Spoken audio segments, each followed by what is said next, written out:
Ajaya girls school সেখানে দীর্ঘদিন ধরেই অচলাবস্থা মিড ডে মিল নিয়ে ভারপ্রাপ্ত প্রধান শিক্ষকের পদ তা নিয়ে লড়াই আর দুই শিক্ষিকার লড়াইয়ে বন্ধ ছিল মিড ডে মিল। আমরা নিউজ 18 বাংলা সেই খবর দেখিয়েছি। নিউজ 18 বাংলার খবরের জের ওই স্কুলে চালু হলো মিড ডে মিল। খবরের জেরেই স্কুলে পৌঁছে গেলেন জেলা শাসক, পড়ুয়াদের সঙ্গে মিড ডে মিল খেলেন জেলা শাসক। আর অচলাবস্থা কাটায় স্বাভাবিকভাবেই খুশি শিক্ষিকা এবং পড়ুয়ারা।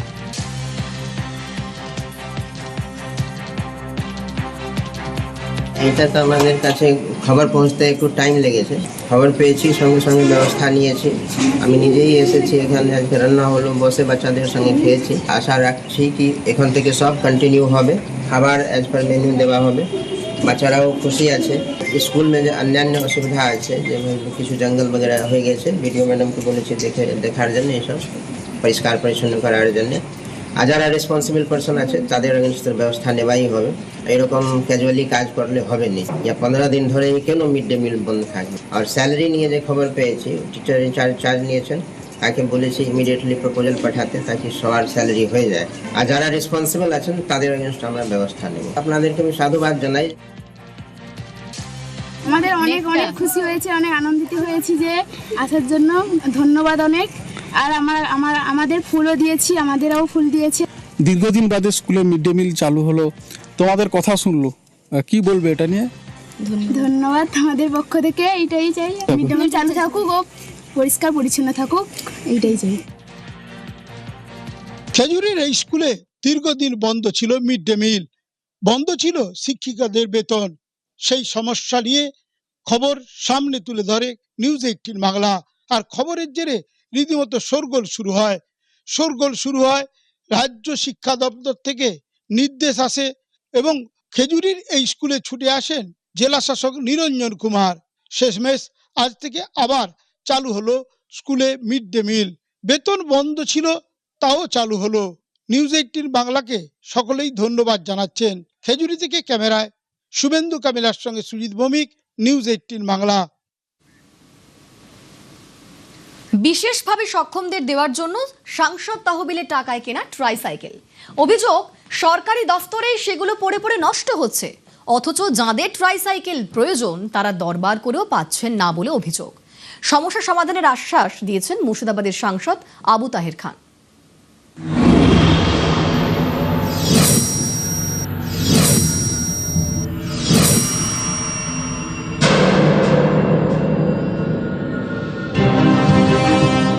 ঘরের মধ্যে শয়ে শয়ে ট্রাইসাইকেল পড়ে পড়ে জং ধরছে,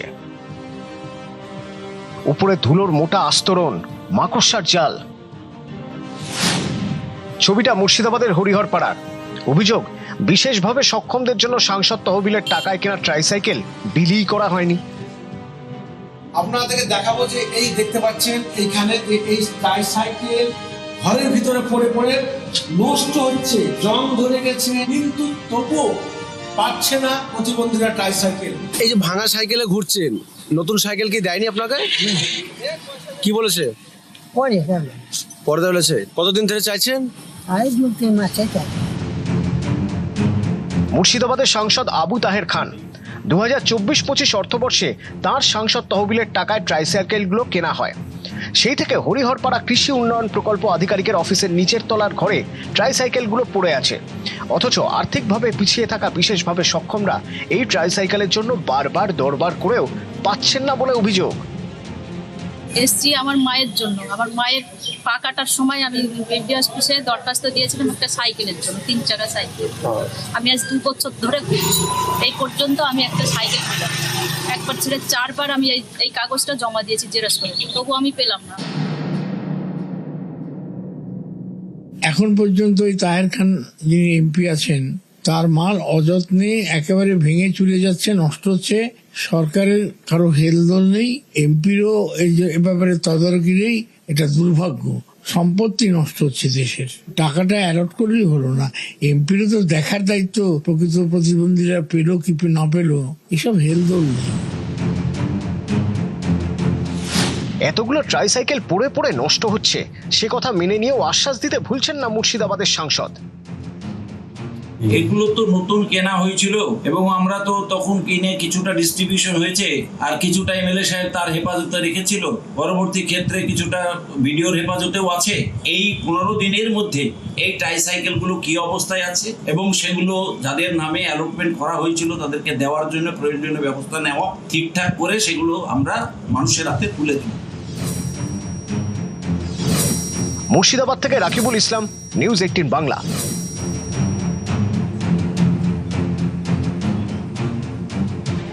উত্তরবঙ্গের দিকে নজর রাখবো। উত্তরবঙ্গ সফরে কেন্দ্রীয় স্বরাষ্ট্রমন্ত্রী আজ কাওয়াখালীর মাঠে অমিত শাহের সভা, ভারতীয় ন্যায় সংহিতা সংক্রান্ত প্রদর্শনীর উদ্বোধন করলেন এবং তারই সঙ্গে রাজ্যের একাধিক প্রকল্পের শিলান্যাস করলেন কেন্দ্রীয় স্বরাষ্ট্রমন্ত্রী অমিত শাহ। তৃণমূল জমানায় চালু হয়নি ভারতীয় ন্যায় সংহিতা, সিন্ডিকেট তোলাবাজি বন্ধের ভয়ে বিজ্ঞপ্তি জারি হয়নি, তো কেন্দ্রীয় স্বরাষ্ট্রমন্ত্রীর।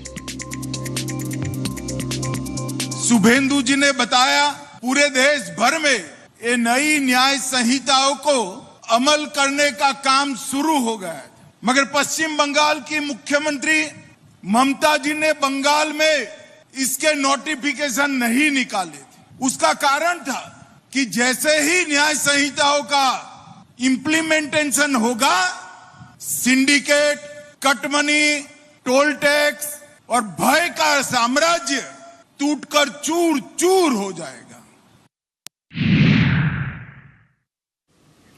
100 দিনেই ঘোষণাপত্রের 43% কাজ শেষ, মুখ্যমন্ত্রীর প্রশংসায় অমিত শাহ।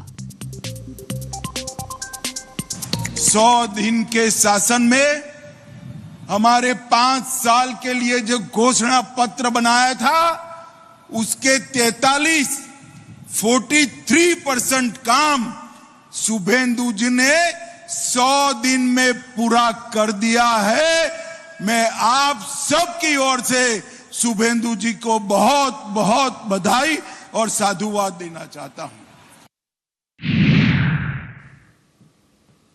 ভোট প্রচারের শাহের মুখে সোনার বাংলা, ভোটে জেতালে সোনার বাংলা গড়ার প্রতিশ্রুতি। এবার 5 বছরের মধ্যে সোনার বাংলা গড়ার শাহী আশ্বাস। প্রথমেই আপনারা बंगाल ने लंबे समय के बाद यहां पर जनता की सुनने वाली सरकार का अनुभव आया है। पहले सुनवाई गुंडे करते थे, अब थाना और कलेक्टर करता है, एमएलए और एमपी करते हैं, हमारे मंत्री करते हैं। पहले न्याय इनके टोल टैक्स वाले और सिंडिकेट वाले करते थे, अब न्याय अदालत में होता है। पहले बहनें महिलाएं फरियाद नहीं कर पाती थी, अब बेरोक टोक बड़े से बड़े आदमी के खिलाफ महिलाएं फरियाद करने में नहीं डरती हैं। ये परिवर्तन की शुरुआत है। मुझे विश्वास है कि 5 साल समाप्त होते होते होते विवेकानंद जी, कवि गुरु रविंद्रनाथ टैगोर और बंकिम बाबू की कल्पना का सोनार बांग्ला का हम निर्माण कर पाएंगे। ভারতীয় ন্যায় সংহিতার এক্সিবিশন উদ্বোধন অমিত শাহের। শিলিগুড়ির কাওয়াখালী মাঠে 5 দিন চলবে প্রদর্শনশালা। ভারতীয় ন্যায় সংহিতায় কি সুবিধা, পুরনো আইনে কি কি সমস্যা, এক্সিবিশনের মাধ্যমে তুলে ধরেছে রাজ্য সরকার। দেখতে পাচ্ছেন এই যে কিভাবে एक प्रदर्शनी लगाई, ये तीनों न्याय संहिताएं किस प्रकार से नागरिकों को सुरक्षित करेगी, उनकी संपत्ति को किस प्रकार से सुरक्षित करेगी, इनके सम्मान को किस प्रकार से बढ़ाएगी और किस प्रकार से किसी भी फरियादी को सिर्फ 3 साल में ही सुप्रीम कोर्ट तक न्याय देने की व्यवस्था हो जाएगी, इसकी यहां पर प्रदर्शनी लगाई। न्यायिक व्यवस्था से जुड़े हुए सभी लोगों को मेरा आग्रह है कि प्रदर्शनी 5 दिन चलने वाली है, आप इसको जरूर देखिए और यहां पर कानून का राज प्रस्थापित करने में हमारी मदद करिए। শিলিগুড়ির কাওয়াখালী ময়দানে চালু হয়েছে এক বিশেষ প্রদর্শনীশালা, যার উদ্বোধন করলেন কেন্দ্রীয় স্বরাষ্ট্রমন্ত্রী অমিত শাহ। ছিলেন মুখ্যমন্ত্রী শুভেন্দু অধিকারী সহ রাজ্য প্রশাসনের একাধিক শীর্ষ আধিকারিকরা। 2024 সালে সারা দেশব্যাপী ভারতীয় ন্যায় সংহিতা আইন চালু হলেও আমাদের রাজ্য পশ্চিমবঙ্গে ভারতীয় ন্যায় সংহিতা আইন চালু হয়নি। 5টি স্তম্ভের ওপর দাঁড়িয়ে রয়েছে এই ভারতীয় ন্যায় সংহিতা আইন, আর এই ন্যায় সংহিতা আইনই এবার আমাদের রাজ্যে কার্যকর হয়েছে।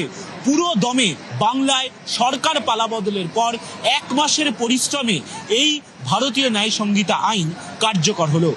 ভারতীয় ন্যায় সংহিতা আইনে বলা হয়েছে যে পুরনো ফৌজদারি আইনে যে সীমাবদ্ধতা ছিল সেই সীমাবদ্ধতা কাটিয়ে ওঠা গেছে, অর্থাৎ এই নয়া ভারতীয় ন্যায় সংহিতা আইন বিচারের অনেক গতি দেবে। যে 5টি স্তম্ভের ওপর দাঁড়িয়ে রয়েছে এই ভারতীয় ন্যায় সংহিতা আইন, সেই 5টি স্তম্ভই এখানে বিস্তারিতভাবে ব্যাখ্যা করা হয়েছে।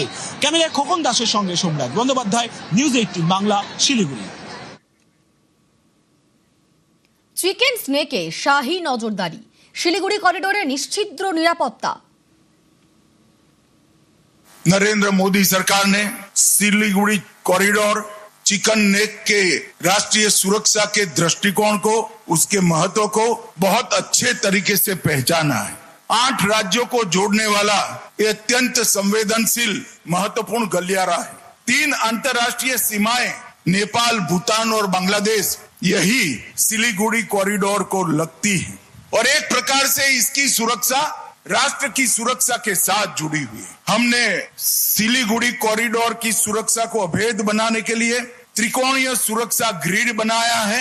चोपड़ा, किशनगंज और धुबरी ये तीनों बेस से पूरे सिलीगुड़ी कॉरिडोर में हमने जागरूकता भी बढ़ाई है, उपस्थिति भी बढ़ाई है और यहाँ पर वर्चस्व भी बढ़ाया है। সরকারে আসার 45 দিনের মধ্যেই কাঁটাতারে জমি, বিএসএফ কে 1100 একর জমি রাজ্যের। মুখ্যমন্ত্রীর প্রশংসায় কেন্দ্রীয় স্বরাষ্ট্রমন্ত্রী। মমতার আমলে হাত জোড়ো করেও জমি মেলেনি, তোপ শহর। मैं शुभेंदु जी की बुरी प्रशंसा करना चाहता हूं कि जब से वो आए हैं हमें सीमा सुरक्षा के लिए जो भी सहयोग चाहिए था गृह मंत्रालय को, हम सिर्फ फोन करते हैं, पत्र तो बाद में जाता है, पहले परमिशन मिल जाती है। सरकार के गठन के 45 दिन के भीतर ही 1129 एकड़ भूमि जो हम 2014 से मांगते थे, हमें मिलती नहीं थी, शुभेंदु जी ने दे दिया। कुछ 29 एकड़ बाकी बचा है, तो बैठने के साथ ही उन्होंने कहा है 29 एकड़ का पैसा भेज दो, दूसरे ही दिन ऑर्डर हो जाएगा। मित्रों, ये तत्परता जो है वो भारतीय जनता पार्टी के मुख्यमंत्री नाते नहीं है। शुभेंदु जी मेरे मित्र हैं, मैं समझता हूं उनको। घंटों हमारी चर्चा हुई है पश्चिम बंगाल की समस्याओं के लिए। उनको मालूम है जब तक घुसपैठ नहीं रोकती, ना पश्चिम बंगाल सुरक्षित रह सकता है, ना भारत सुरक्षित रह सकता है। हम ममता बनर्जी के हाथ पैर जोड़कर थक गए, मगर हमें भूमि नहीं दी। उनकी ऑफिस में भी पहुंच गया कि ममता जी वो भारतीय जनता पार्टी को जमीन नहीं देना है, बीएसएफ को देना है, आप कृपया दे दीजिए। हाँ बोला, मगर गई तब तक नहीं दी। मैं आज इस मंच से बंगाल की जनता का बहुत बहुत धन्यवाद करना चाहता हूं कि आपने एक राष्ट्रीय सुरक्षा को तरजीह देने वाली सरकार को चुनकर बिठाया। অনুপ্রবেশ ও পাচারে জিরো টলারেন্স, সীমান্ত সুরক্ষায় কেন্দ্র রাজ্য হাতে হাত, বললেন শুভেন্দু অধিকারী। पश्चिम बंगाल का सरकार इतना छोटा टाइम के अंदर 242 किलोमीटर जमीन बीएसएफ को दे दिया है बॉर्डर को सुरक्षित करने के लिए। स्टेट एडमिनिस्ट्रेशन है, जैसे डिस्ट्रिक्ट मैजिस्ट्रेट, स्टेट पुलिस, हमारी state IB, internal state government का जितना भी विंग्स है, एक साथ काम करना शुरू हुआ। देश को सुरक्षित करना, हमारी जो रेवेन्यू लीकेज है उसको बंद करना, तस्करी खत्म करना और हमारी सीमा को सुरक्षित रखना। ये कमिट करता हूँ कि पश्चिम बंगाल सरकार और भारत सरकार का गृह मंत्रालय हम लोग एक साथ काम करेगा और विकसित भारत 2047 में सबसे बड़ा योगदान पश्चिम बंगाल का ही रहेगा।